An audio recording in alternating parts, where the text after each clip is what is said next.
Hi, everyone. Welcome to the first ever episode of the CyberEdge.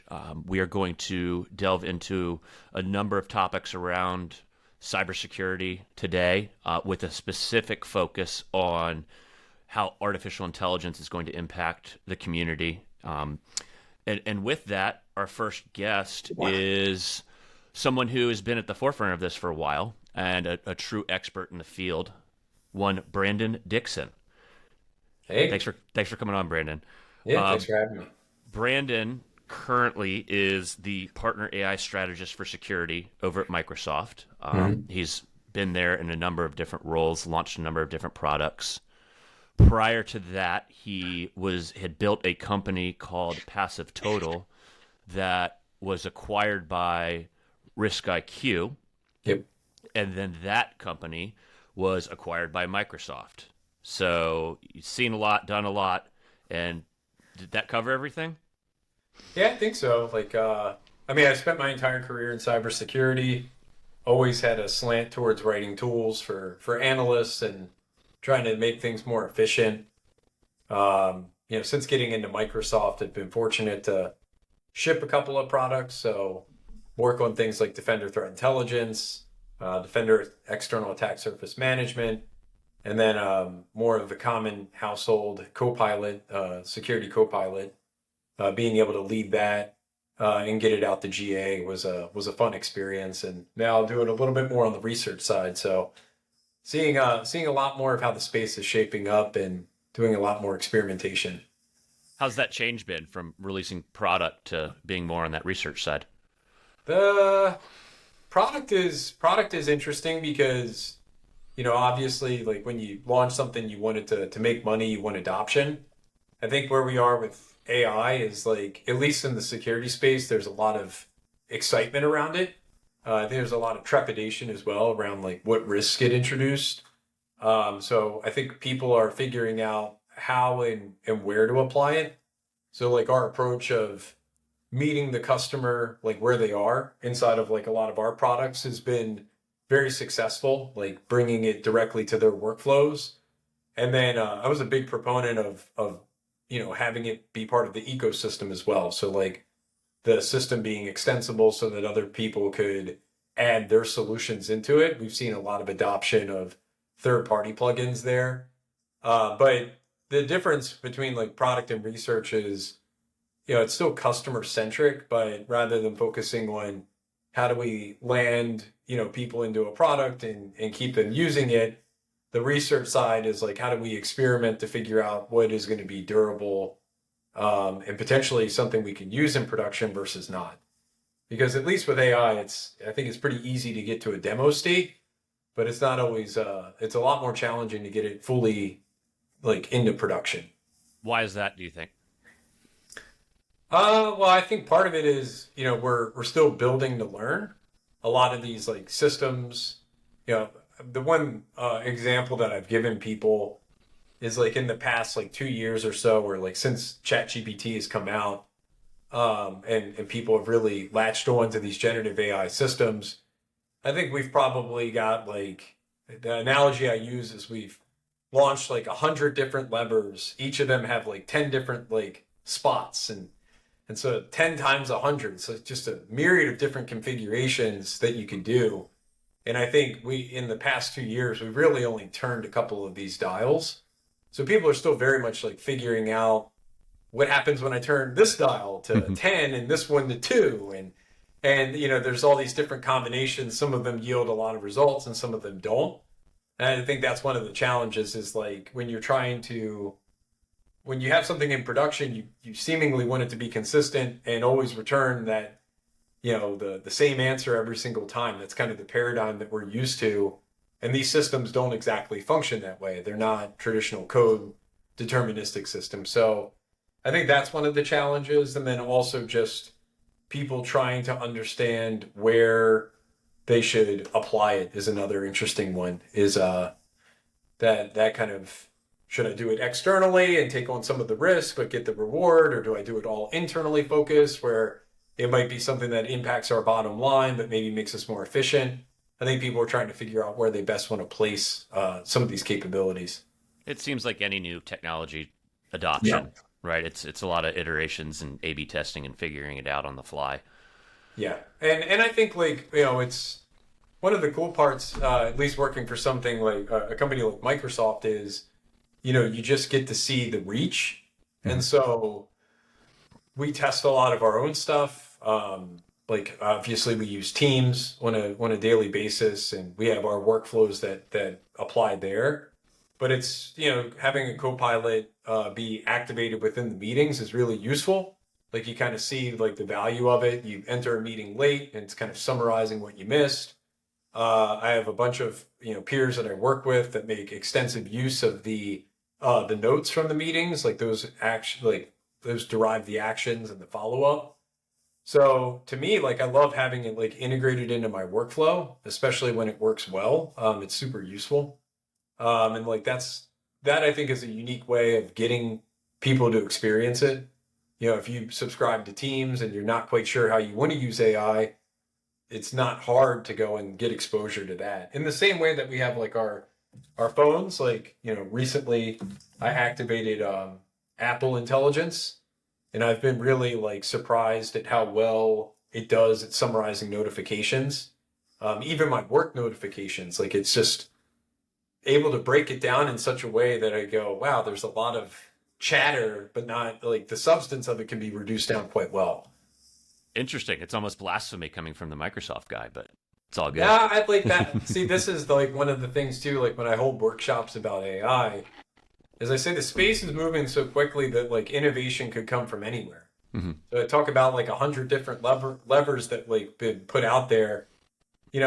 Because of some of the open source efforts, it's allowed anyone to go and download some of these models and maybe turn a lever that hasn't been turned yet and identify a new feature, new capability that everybody else can take advantage of. So I love the fact that, we're seeing, or I'm seeing values out of the Apple Intelligence summaries. It's something I can go to the Teams team and say, hey, like, how do we work in that ecosystem? I mean, we don't control the handset, but like, could we make it such that like we could work in that ecosystem?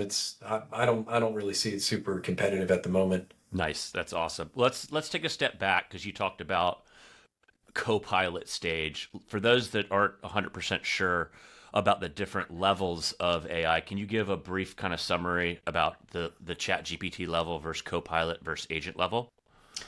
Yeah, I guess the way that I define these is like I think at the base there's language models. Hmm. So that's like the core underlying technology that's the foundation models that OpenAI and Microsoft and others have kind of put together, Google included. And these have been pre-trained on all the internet's data, and they're not necessarily connected for real time, or historically they weren't. And you could ask questions and get responses, but like those systems are not stateful. So that means like when I interact with a language model through something like an API, it doesn't remember what I asked. It doesn't understand like who I am, and that one of the powerful components of like ChatGPT is that it wasn't a language model. It was an agentic system. So like you have language models and then you have these agentic systems. And to me, these agentic systems have different components to them. So different properties that are available. You have things like memory, actions, orchestration, knowledge. And it's those components that you wrap around a language model that start to build these applications that become really useful. So when I log into something like ChatGPT and I'm asking it questions, like it's able to keep state because it's developed a session. And maybe it starts to understand my preferences and form memories because I keep interacting with it over time. And that really brings like value to the language model. It's not a single turn interaction. It's something that is starting to embody like that agentic concept. And when I look at copilots, copilots are an agentic system as well. They have all those different components to make it easier to interact with the system and complete a workflow. And the way that I start to measure them is through different dimensions. One of the key dimensions being level of autonomy. So a lot of the quest for AI when it first came out was like, we're going to get to AGI, we're going to have these things like know everything. And I've always been of the mindset, like, if we were to get to that state, it's probably going to be very iterative as opposed to like it just shows up one day. And so one of the things that we looked at internally was, could we, measure autonomy as a spectrum? And like where I've seen a lot of systems has been on assistive agency, kind of that level one, where a human's doing the task and an AI is able to assist them in getting it done. And level two is partial autonomy. So this idea of like being able to give certain parts of my workflow to the AI or the system and have it complete it without me being involved. And I think that's where copilots are going. More recently, Copilot Studios kind of released some agent, implementations that can do some of your workflows. And, I've seen some other implementations online as well in the open source realm. But I think that's firmly where we are right now, is a lot of level two partial autonomy. The next stage would be high autonomy, where the systems are, reasoning over complex problems and learning how to resolve them without a human in the loop. How do we think that that's going to affect the security practitioner of tomorrow? My thought is that, instead of being scared of it, to adopt it and make yourself more efficient and more effective. But I wanted to get your take on kind of what the near to midterm future is going to look like from the practitioner side, and how AI is going to help. Yeah. I think like it's always bewildering to me when people reject like new technology, or they're like they discount it on the surface for maybe where it is today. I would say there is a lot of hype around AI, so it's certainly easy to fall victim to that, or like management falling victim to that and coming to their practitioner lead saying like, why aren't we doing more? Um, to me, internally, like a lot of what I advocate for, both inside of Microsoft and outside the peers, is to try and form some sort of daily habits in using the systems to see what they're capable of. Because everybody's going to bring their own unique perspective and workflows to the system. And a lot of what I've tried to do is educate people around like just the nature of prompting and, finding a way, an interaction model that works for you, like, and, however that is. Like for non-native English speakers, when I talk with some of them, they're like, I absolutely love this because I can take an outline of bullet points, feed it into the system, and have a report. So like, like I feel more confident in being able to exchange conversations or collaborate with my peers, where previously I didn't speak up as often. So I think that's a net positive. I got other people that are like, you know, I don't like the report quality. And I'm like, well, why don't you write the report that you want and then feed that into the system to see, to preserve your voice, but like maybe polish it up a little bit. So I think people should just be using it to figure out like what's going to work for them versus what's not. Like use it as a collaborator. That's kind of the primary source that I do. I think in the short term, that's the one of the best things that we can do is like encourage people to use it, figure out what works and what doesn't. As it relates to product, it's the same thing. See where the product is performing well, like the use cases it's doing really well on, and where it might be able to do better. And I'll give an example on the Copilot side. I think the system does pretty well at explaining things like scripts or command line arguments. And if you're someone who's not as technical, it can do a really good job of accelerating your understanding there. If you're not a KQL expert, I don't think it's going to make you one overnight. Like I still think like the system needs to, get better at doing that. And it still requires a human in the loop. And I don't think that's a bad thing because KQL is pretty expressive. But it's, that's something where, has probably room for improvement. Like how could you make that better? But I think the only way we learn how to make these systems better, how we learn like what's going to be useful versus what's not, is using them. Agreed, because attackers are using it, right? Right. So Like that's the thing I like to point out is, the where an organization might have trepidation of adopting such a system because of the risk, like adversaries don't necessarily have that same risk model, right? And in fact, there's like attacks that we've seen already that use these agentic style workflows or signs of like, AI being integrated into that do give cause for concern. Like how do you start to combat those sorts of things? Well, that brings up the great next question. How do you? How are CISOs supposed to look at this type of new threat and counteract it?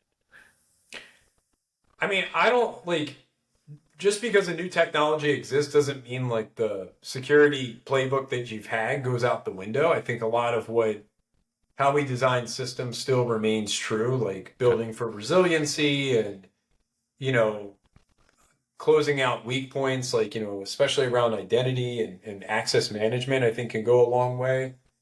Um, I think as it relates to attacks that I think we're seeing in the market right now, like specifically with deep fakes, there's like some level of just education that it's happening is probably a good first start. Like that was one of the conversations that I had recently on a SANS webinar. It wasn't meant to like scare or like create some sort of fear about the adoption of the technology. In fact, it doesn't even matter if you adopt it; the adversaries are. But it's more like to try and bring awareness. I think a lot of folks are like, oh, because I'm not using AI today, or like my business isn't fully on board with it, the attacks that go against it are reduced. I don't have to worry. But like, I don't think people are paying attention to the fact that non-native, English speakers who have historically maybe had typos or really weak phishing campaigns can all of a sudden have really effective ones overnight. For anybody who has plays around with these voice modes, they've gotten like really good over the past couple of months. And as a fun exercise, like, tell it to, embody a salesperson and overcome any objective you give it. And like it does a surprisingly good job. Like, what is that? The future of crypto scams now? Like, there's a lot of things. There's a lot of cause for concern there, and I think like education is the first start. So if you have like any sort of like security training programs or awareness, I think it's good to put that on the radar of employees. And then like from a platforming perspective, I think identity is going to be one of the biggest values that we could have is like strongly authenticating and ensuring the person that you're interacting with is in fact them. Feels like a more durable approach than doing detection based approaches. Is there anything new that you've seen out there in the IAM space that helps with that problem, or any new technology as Tower Technologies is evolving to solve that? There's some startups that I've seen. I'm like looking for the names that have come up more recently around like voice and video. So one was called Validia, which was like I think out of a Okta startup incubator. There's like Voice Key, which was like some open source AI alliance. Um, if it comes to me, I'll say the other one that was like more voice centric. But that like those I think are interesting for trying to detect, you Mm-hmm. know, potential deepfakes in terms of video and audio. But again, like I think that feels like more of a short-term approach, like a whack-a-mole. It's going to get progressively easier for adversaries to get past that. And it doesn't necessarily negate like the attacks that are occurring outside of like monitored channels. So like if somebody just sends me a text message and it sounds like a voicemail of like someone I trust and like how do you stop that? So to me like it's trying to it's raising the awareness and then on the IAM side, I don't know. I don't think too much needs to change there. It's probably just incorporating it more into our workflows, like getting JITted more often, like just-in-time authentication, you know, or having some way of like some sort of framework to evaluate the level of risk inside of an interaction, or like I'm not going to pretend like I have like all the solutions worked out, but like I think it's an interesting spot to focus in on, especially when we think about agents too. Oh yeah, for sure. And I think we're going to get to a point where any interaction is going to have some level of authentication that's going to happen. whether it's an authenticator app or something newer and cooler that's like an iris scan or something like that. Who knows?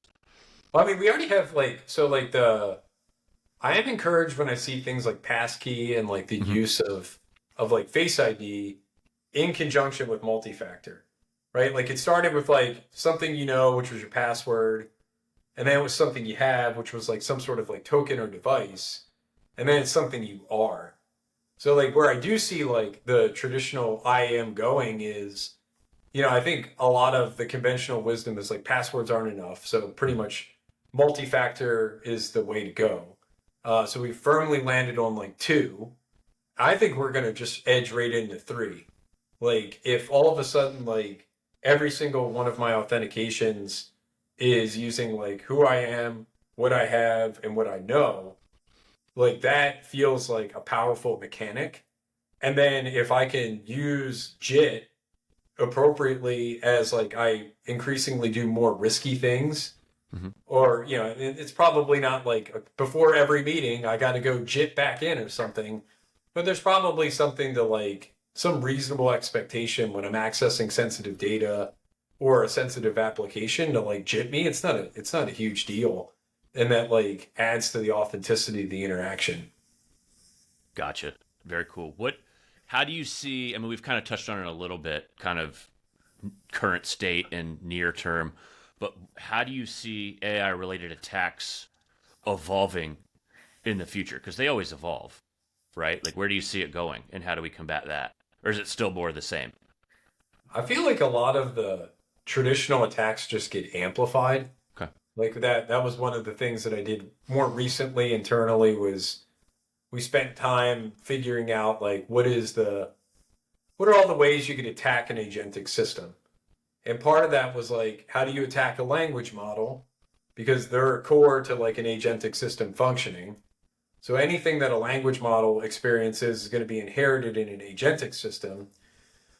And then within an agentic system, you have things like retrieval augmented generation, where it might be using a tool to complete a workflow. It might be getting knowledge from some third party source. You might have an agent that's creating an agent. So like it created these new paradigms related to like the provisioning, the runtime, the management of these agentic systems. But more interestingly, a lot of the threat that I saw was based in the traditional attacks getting better and faster. And like the deep fakes are a good example of that. In a world where like you can now do all these different modalities, you are not just doing social engineering, you're doing hyper personalized social engineering.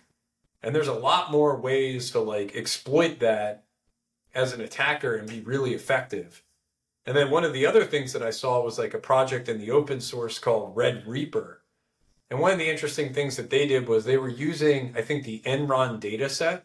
Mm-hmm. And they're like, assume we're, a malicious actor. We've stolen all of the Enron data, like by breaking in. How do we analyze this data, efficiently so that we can best weaponize it and use it against the company like Enron? And so they were coming up with like, these ways of analyzing large corpuses of data to infer like where they might be able to blackmail someone, like where there might be secret information shared. And it was like a novel perspective flip. Like if I'm an adversary and I've taken a bunch of information from your organization, like AI can help them understand it far greater. And there's implications for lateral movement. If you have secrets that are like in your email, in your documents, in your communications, and an adversary is able to either weaponize an AI system or utilize their own, they should be able to surface those secrets far faster than if they had to do it manually.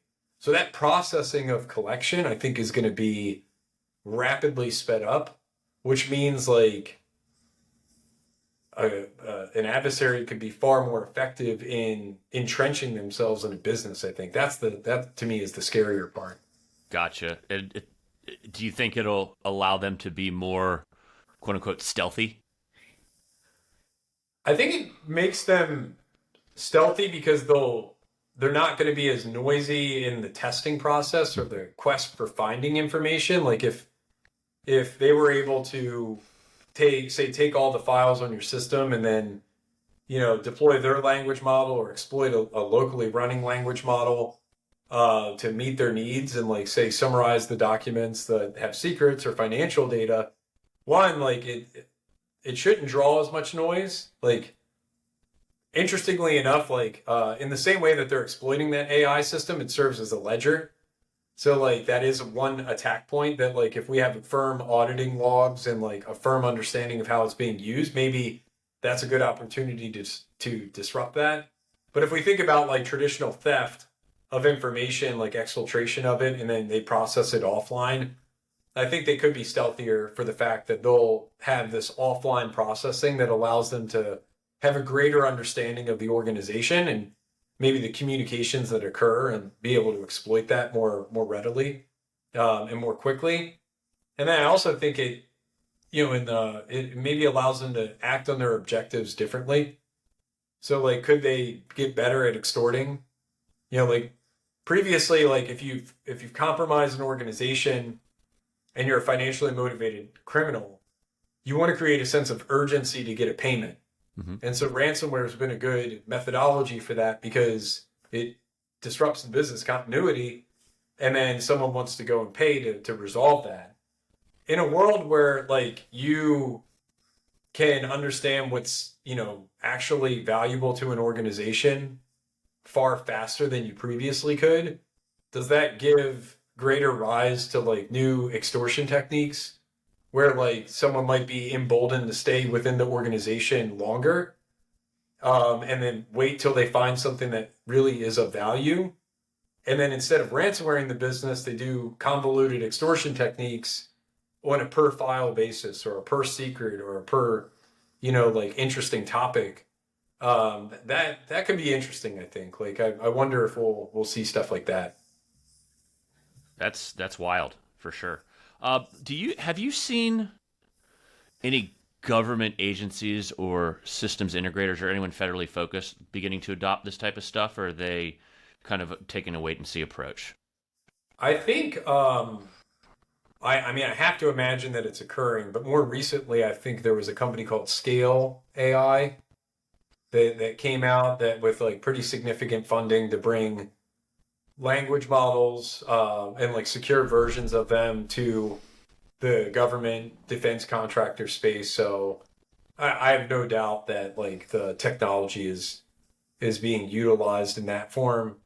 And in the same way that like I just stated, collection, like processing collection has historically been a bottleneck for adversaries. Like it's very human centric. Hey, like I've taken all this information or I've made my way into a target. Where am I? What's valuable? What's interesting? Like, how do I make sense of it?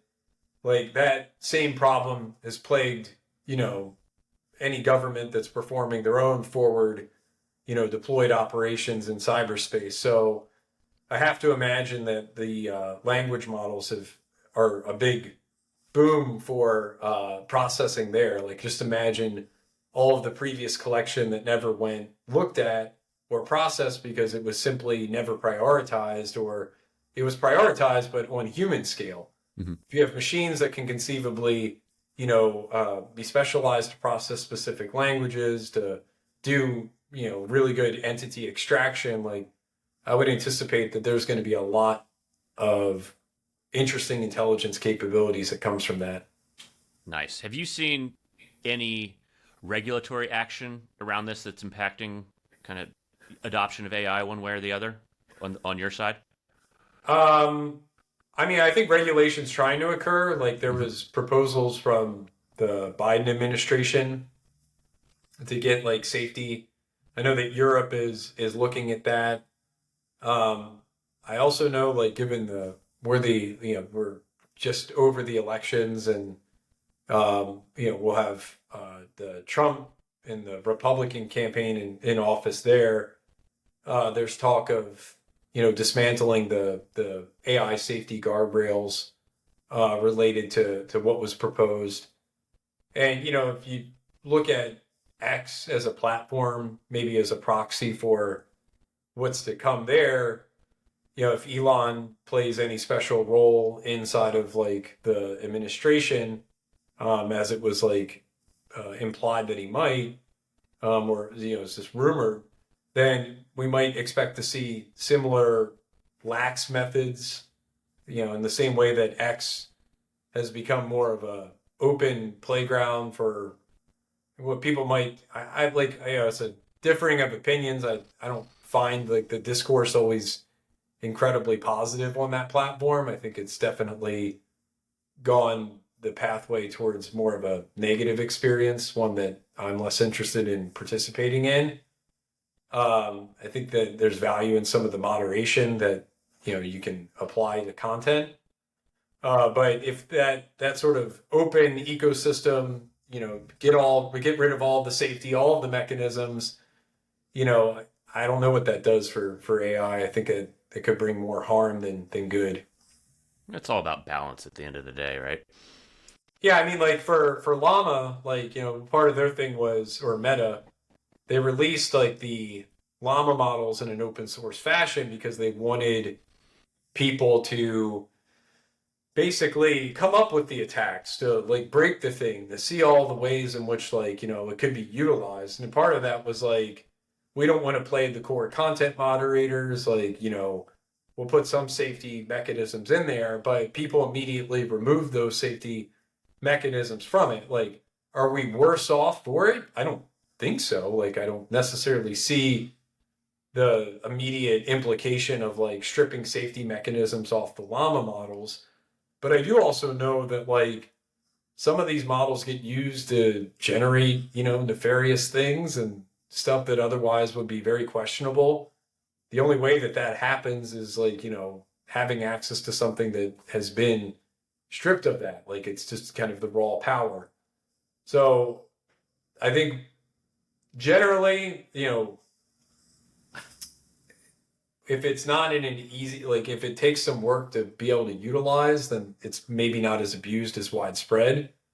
But if you create the platforms for it and then, host those models in a way that makes it very easy to come up with that stuff, it just doesn't seem like a positive thing. I don't know the right balance. Like I agree with you. I think there's a balance there. But having zero guardrails at all feels like probably a bad outcome. Just as much as like trying to police every conceivable thing that might offend somebody feels like a bad outcome as well. Agreed. Last question. What keeps you up at night? And, well, I guess it's a two-part question.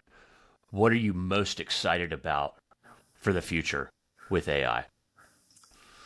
I think what does keep me up at night to some extent is kind of the paradox, or the irony is like what makes me most excited is like the technology's moving very quickly, and like there's a lot of like promise in some of the workflows that I see.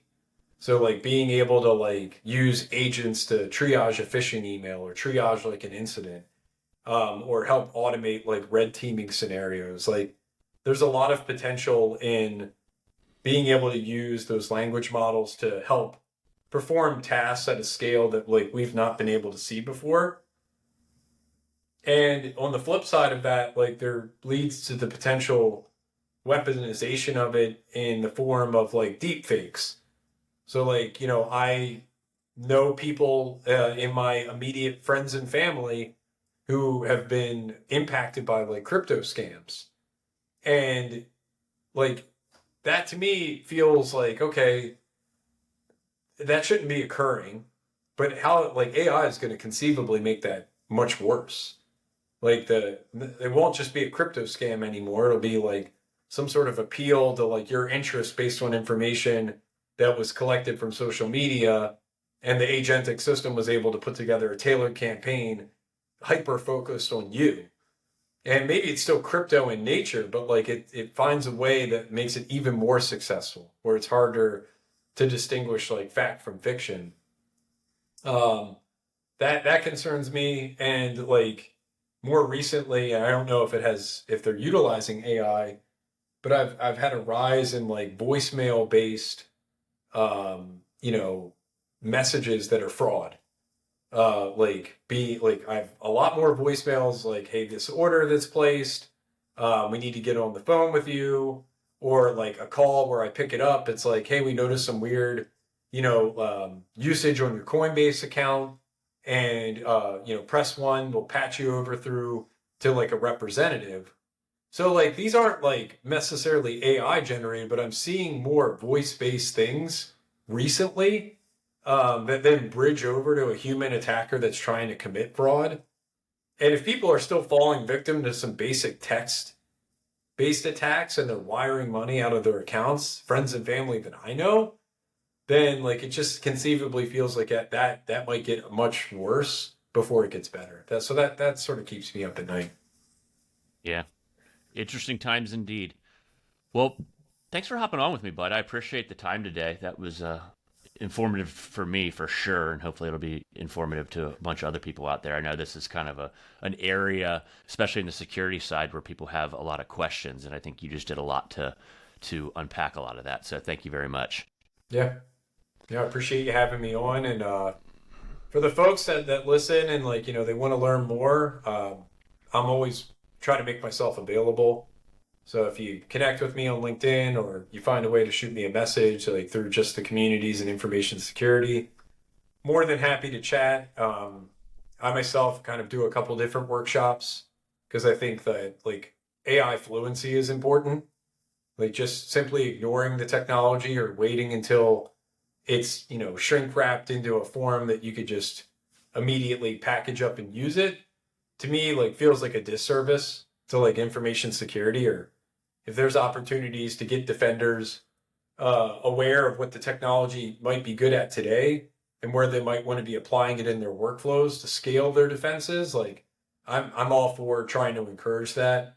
And I think that starts with like understanding what's possible.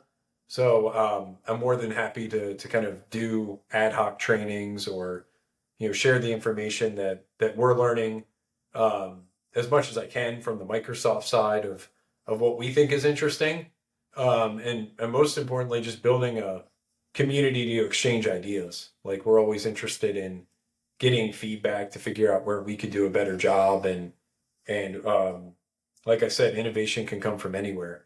So love hearing new ways that people are using this that we might be able to help scale. You should do a digester newsletter, put it out there to people. Yeah. So the shameless plug, like I'm not good at plugging. Like it's not it's like less my nature. But yeah, like I do. I T-balled it up. I set it up. I set it up for you on the T-ball. Yeah, like that was so there is like applied like generative AI and security. You can subscribe to that. We'll get Drew to put a link on the show notes or something. But I will.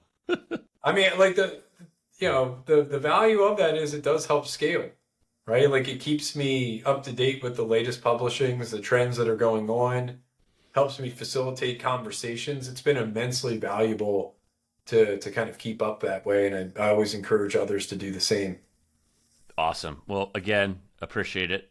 Bud, thanks for coming on. And yeah, reach out to Brandon if you have any questions. I'm always happy to chat about anything as well. And thanks for listening. Thanks, Drew.